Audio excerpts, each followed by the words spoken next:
Hey math kids, today we're going to continue talking about quadratic equations, and we're starting on example 8 in chapter 4D. So this one says solve for x, and we have 3x plus 2 over x equals -7. Okay, so we just need to solve for x in this case. Now whenever we have an x on the bottom of a fraction, we want to get rid of that. So we'll just multiply everything by the denominator. That actually works if you just want to get rid of any type of fraction. So we'll say x times x times x. So we end up with 3x squared. These x's cancel, so we just have a 2. And then this is equal to 7x. Now that's quadratic because we have an x squared, an x, and a constant term.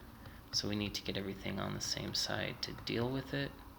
So now we have 3x squared plus 7x plus 2 equals 0. And then from here we can use our quadratic methods. So I'm going to use the box method. I'm going to say 3 times 2 is 6. So that's 1 and 6, 2 and 3. I'm trying to add up to 7. So both of those positive, the 1 and the 6. And then I plug that into my box.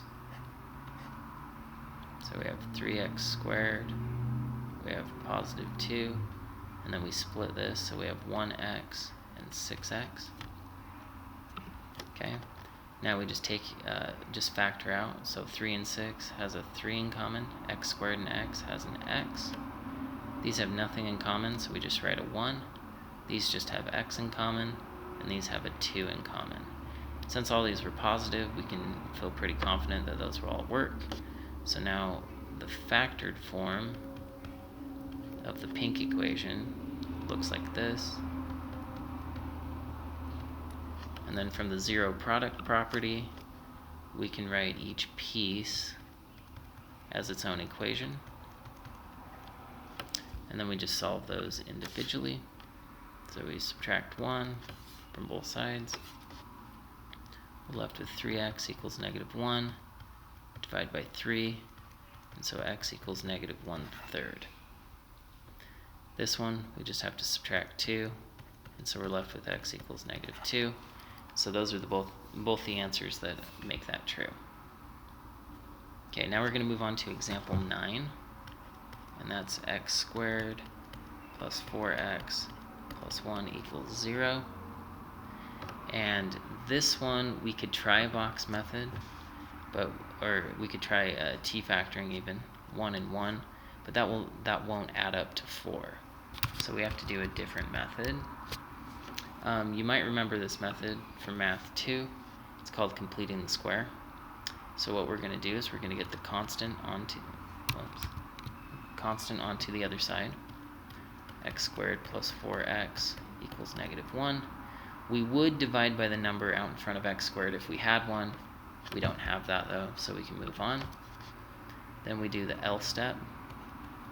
The L step is we divide by 2, and then we square. So if we divide 4 by 2, we get 2. If we square it, it becomes a 4 again. Now we need to add that to both sides of this equation up here. So we have x squared plus 4x plus 4 came from here. Then we have -1 plus 4 once again right there. So we're going to do a couple things. This is something we call the magic step.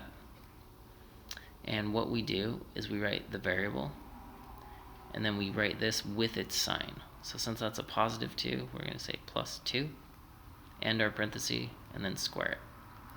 That is the same thing as this piece of the equation. So if we were to multiply this out, if we were to do x plus 2 times x plus 2, multiply it out, distribute, and then simplify, we would end back with this. Okay, right here, that becomes a 3. Now from this point on, we can just use regular algebra. So we square root, cancels that. So we're left with x plus 2 equals plus or minus the square root of 3.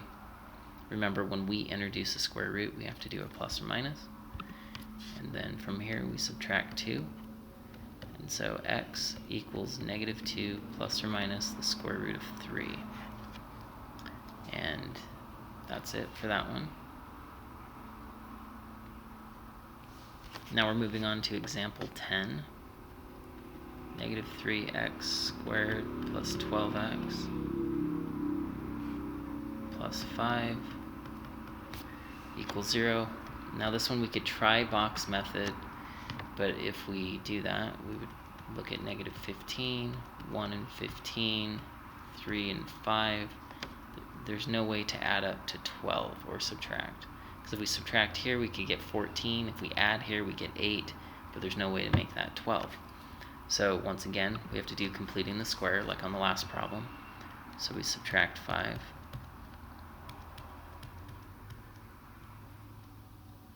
Plus 12x equals -5. Now in this one, we have to divide everything by the leading coefficient. So that's the number that's in front of x squared. Okay, so these cancel. We're left with x squared. 12 divided by -3 would be -4x. Negatives will cancel here, but we're still left with a fraction of 5/3. Okay, now we do the L step.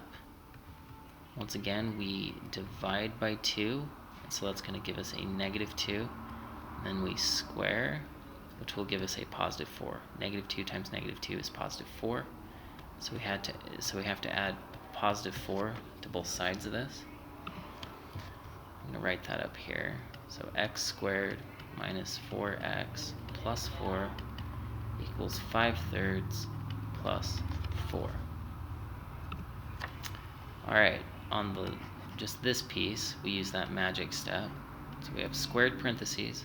We write the variable, so x in this case, and then we use the elbow of the L step with its sign, so -2. Okay? Now over here, we need common denominators. So if we do 4 times 3, that becomes 12/3.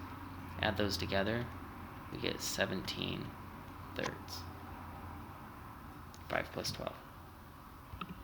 Okay, from here we can just do some algebra. So we square root both sides.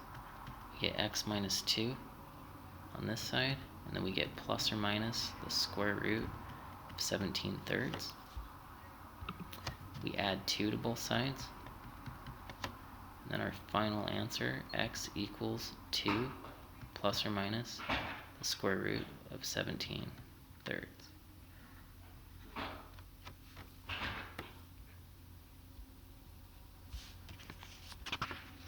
Okay, we're going to move on to example 11. And I'm going to have to split this into another video. So for now, calculate.